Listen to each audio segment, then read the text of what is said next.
Home loan का requirement सब किसी को है। आप मेरा पीछे देख ही रहे हैं, बहुत सुंदर सुंदर बिल्डिंग है। तो किसी ने अपना इस बिल्डिंग को भी या इस फ्लैट को परचेस करने के लिए अपना जो शौक है वो पूरा करने के लिए होम लोन का सहारा से ही आज ये अपना शौक फुलफिल कर पाया है। तो इस तरह ही बहुत सारी कंपनी है, बहुत सारी बैंक है, बहुत सारी नॉन बैंकिंग फिनांस कंपनी भी है जो लोन प्रोवाइड करती है। ये आप नीचे में डिस्क्रिप्शन में दिया हुआ है कौन सी कंपनी आपको लोन प्रोवाइड करती है, आप डिस्क्रिप्शन में देख सकते हैं। इसके अलावा अगर आप लोन का रिक्वायरमेंट है तो आज मैं आपको डिस्कस करूंगा कि लोन के लिए आपको बेसिकली क्या क्या डॉक्यूमेंटेशन की ज़रूरत है, कौन सा डॉक्यूमेंटेशन चाहिए आपको लोन्स के लिए, आपका इनकम कैसा है। इस बेसिस के ऊपर बड़ी बड़ी कंपनी जो है लाइक अ बैंक अगर बोलते हैं या नॉन बैंकिंग फिनांस कंपनी आपको लोन प्रोवाइड करती है तो आपका इनकम देख के, आपका रेटिंग देख के। तो चलिए आज मैं टॉपिक पहला स्टार्ट करता हूँ, डॉक्यूमेंटेशन पार्ट। तो बेसिकली अगर आपको लोन का रिक्वायरमेंट है तो आपको पहले अपना KYC, अपना इनकम प्रूफ, ये दोनों में आपको पहला प्रायोरिटी देना पड़ेगा। तो इनकम प्रूफ में अगर आप बिज़नेस करते हैं, सेल्फ एम्प्लॉयमेंट है, तो आपको आपका बिज़नेस के लिए आपका बिज़नेस का आइडिया लास्ट 3 ईयर्स का विद ट्रेड लाइसेंस के साथ। अगर आप सैलरीड पर्सन है तो आपका 3 मंथ का सैलरी स्लिप और 6 महीना का बैंक स्टेटमेंट, ये बेसिक डॉक्यूमेंट है। आप जिस प्रॉपर्टी को परचेज करना चाहते हैं उस प्रॉपर्टी का एटलीस्ट आपका प्रॉपर्टी डीड और इसका मदर डीड, ये बेसिक रिक्वायरमेंट है। और इसके अलावा जिसका प्रॉपर्टी आप बाई कर रहे हैं उनका KYC लगेगा। तो आप इनिशियली ये डॉक्यूमेंटेशन लेके आप आगे बढ़ सकते हो। तो पहला, अगर आप कोई भी प्रॉपर्टी खरीदने चाहते हैं तो अंदर में आपका बेझिझक कोई डर रहता होगा, तो इस वीडियो के सहारे आपको वो डर क्लियर हो जाएगा। पॉइंट नंबर 2, तो पहले अगर आपको लगता है कि आपको प्रॉपर्टी रिलेटेड इशू है, आपको लोन नहीं मिल सकता है, तो आप एक बार प्री लोन सैंक्शन करवा सकते हैं, जिसमें आपका डर भी क्लियर हो जाएगा कि आप प्रॉपर्टी लेने लायक हो या ना हो। इसमें आपका क्रेडिट स्कोर सही रहना चाहिए कि आपका इनकम एलिजिबिलिटी कितना अच्छा है, प्लस किसी रकम का बाउंस या कोई चेक बाउंस या इसके क्या होता है आपका क्रेडिट स्कोर ख़राब होता है। तो इसमें आप ध्यान रखें, अपना क्रेडिट स्कोर को स्ट्रांग रखें और प्रोसेस के साथ इनकम को अपना एक मिनिमम इनकम में आप रखो जहां आपका लोन एलिजिबिलिटी रहे। तो इसमें आप प्री अप्रूव लोन भी अप्लाई कर सकते हो। अगर आप प्रॉपर्टी सेलेक्ट नहीं किए हैं तो भी आप प्री अप्रूव लोन्स के सहारे आप अपना लोन को एक बार ट्राई करके दिखा सकते हो। तो अगर आपका लोन अप्रूव हो जाता है, कोई भी सर्टेन अमाउंट का लोन अप्रूव होता है, इस मीन्स कि आप एलिजिबिलिटी हो लोन लेने लायक।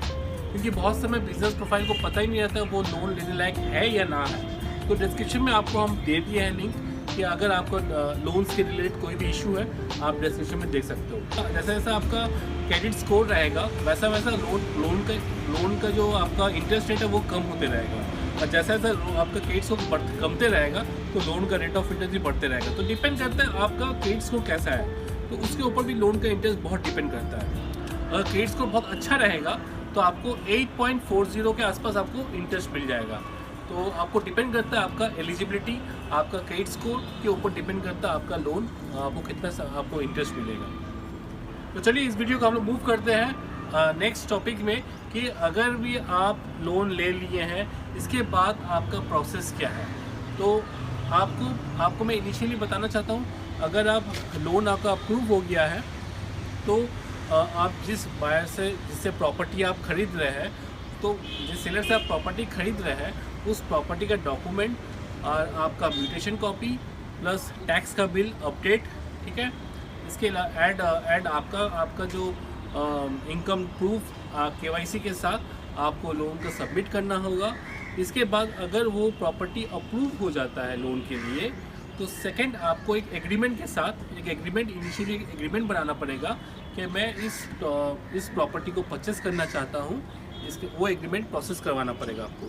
फिर अगर आप सपोज़ कोई प्रॉपर्टी एग्जाम्पल के थ्रू अगर आप कोई प्रॉपर्टी परचेस किए जिसका वैल्यू है 34 लाख, जिसमें आपका 30 लाख का लोन सैंक्शन किया हुआ है, तो आपको पहले बायर को 4 लाख पे करना होगा, जो आपको चेक्स के थ्रू पे करना होगा, प्लस आपको जिस दिन का रजिस्ट्रेशन डेट रहेगा उस दिन आपको उसको रजिस्टर करना पड़ेगा। रजिस्टर करने के बाद तो बायर को कोई भी बैंक, जिस बैंक में आप 30 लाख का लोन अप्रूव करवाया हो, वो आपको उस बायर को, वो सेलर को 30 लाख पेमेंट कर देगी। तो ये आपका प्रोसेस है। ऐसा नहीं है कि 30 लाख पहले पेमेंट, वैसा नहीं है। पहले प्रोसेस क्या हो रहा है, अगर आप लोन ले रहे हैं तो आपको पहले आपका 4 लाख जो अमाउंट आपको देना है 10% और 15% वट एवर, माने बेसिकली 90% लोन अप्रूव होता है, 10% आपको देना पड़ता है। तो ये 10% जो आप पहले पेमेंट करोगे वो एग्रीमेंट में लिखा हुआ रहेगा कि मैं 4 लाख पे किया हूँ, और बाकी अमाउंट आपका रजिस्ट्रेशन के दिन, जिस दिन रजिस्ट्रेशन होगा वो अमाउंट आपको अलग से पे करना होगा। जो रजिस्ट्रेशन कॉस्ट अभी फ़िलहाल 5% चल रहा है, आने वाला कल इसका बेसिकली रेट है 7%। इसके अलावा बाकी 30 लाख जो है आपको पेमेंट हो जाएगा, डायरेक्ट बैंक सेलर को पे कर देंगे। तो दोस्तों, लोन रिलेटेड कोई भी इश्यू अगर रहता है आपका अंदर में, कोई भी क्वेरी रहता है, नीचे में डिस्क्रिप्शन है, आप कॉन्टैक्ट नंबर भी दिया हुआ है, आप यहाँ देख सकते हैं। कोई भी प्रॉब्लम्स अगर रहता है तो आप फ़ोन भी कर सकते हैं, बेझिझक मैं आपको रिप्लाई दे दूँगा अपने फ्री टाइम में। इसके अलावा अगर आपको इस वीडियो को अगर कोई नॉलेज रिलेटेड कोई इशू है, तो समझने में कोई दिक्कत है, तो भी आप हमको डिस्क्रिप्शन में आप कमेंट कर सकते हैं, मैं कमेंट्स रिप्लाई कर दूँगा, या फ़ोन भी कर सकते हैं हमको। इसके अलावा मेरे वीडियो को लाइक, शेयर और सब्सक्राइब कीजिए ज़्यादा से ज़्यादा, कि आने वाला कल मैं ज़्यादा से ज़्यादा वीडियो आप लोगों को दे पाऊँ और ज़्यादा नया कॉन्सेप्ट आपको शेयर कर पाऊँ। तो दोस्तों, आज का वीडियो यहीं तक ही है। थैंक यू, जय हिंद।